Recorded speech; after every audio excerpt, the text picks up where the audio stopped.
সমতল, পাহাড় কিংবা সাগর, প্রায় একই চিত্র সবখানে। সরকারি ছুটি বা উৎসবে পর্যটকের ভারে ঠাসা থাকে দেশের পর্যটন কেন্দ্রগুলো।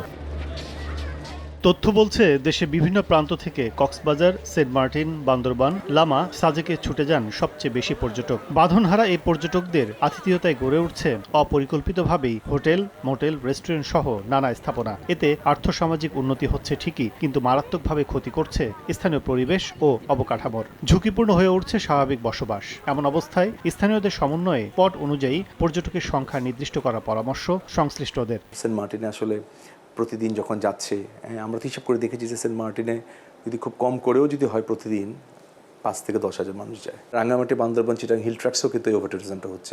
মাস্টার প্ল্যানের মধ্যে কিন্তু একটা চ্যাপ্টারই আছে কিন্তু ক্যারিং ক্যাপাসিটির এবং ওভার ট্যুরিজমের। দুটো পলিসি হতে পারে। একটা পলিসি হতে পারে যে সেন্ট্রাল লেভেলে বাংলাদেশ ট্যুরিজম বোর্ড করতে পারে বা ministry of civil aviation tourism করতে পারে, এটা একটা হতে পারে। আরেকটা হতে পারে লোকাল লেভেলে, মানে ডিস্ট্রিক্ট লেভেলে কিছুটা কন্ট্রোল ট্যুরিজম এস্টাবলিশ করা। সো এভাবে দেখা যাচ্ছে ম্যানেজ করা যায়। বাট অবভিয়াসলি যেটা দরকার, that is about consultation, participation of local community এবং কি স্টেক হোল্ডার যারা আছে তাদেরকে নিয়ে একসাথে কথা বলে তারপরেই মেকানিজমটা বের করতে হবে।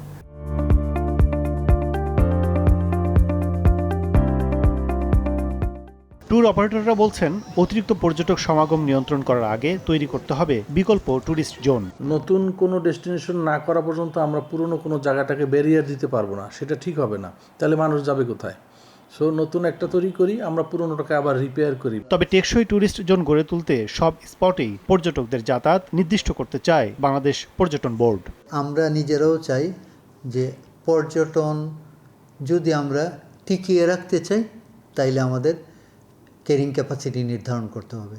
আর না হলে কীরকম হবে, যেমন টাঙ্গুয়ার হাওড়ে আমরা যদি মনে করি যে একদিনে 1000 ট্যুরিস্ট যাবে, তাইলে এটা যদি আমরা ডিক্লেয়ার করি, তাহলে যারা ওখানে সার্ভিস দেয় তারা কিন্তু 1000 পর্যন্তই রাখবে। আমরা রিকোয়েস্ট করছি যে সব জায়গাতেই ক্যারিং ক্যাপাসিটি আগে নির্ধারণ করে দেওয়া, যেসব জায়গায় বেশি ট্যুরিস্ট যায়। পরিসংখ্যান অনুযায়ী 2021 সালে দেশে অভ্যন্তরীণ পর্যটকের সংখ্যা ছিল 1 কোটি। 3 বছরের ব্যবধানে বেড়ে হয়েছে প্রায় 2.5 কোটি। বিশ্বের বিভিন্ন রুটে ভিসা জটিলতার কারণেই বাড়ছে অভ্যন্তরীণ চলাচল। কাজল আব্দুল্লাহ, সময় সংবাদ, ঢাকা।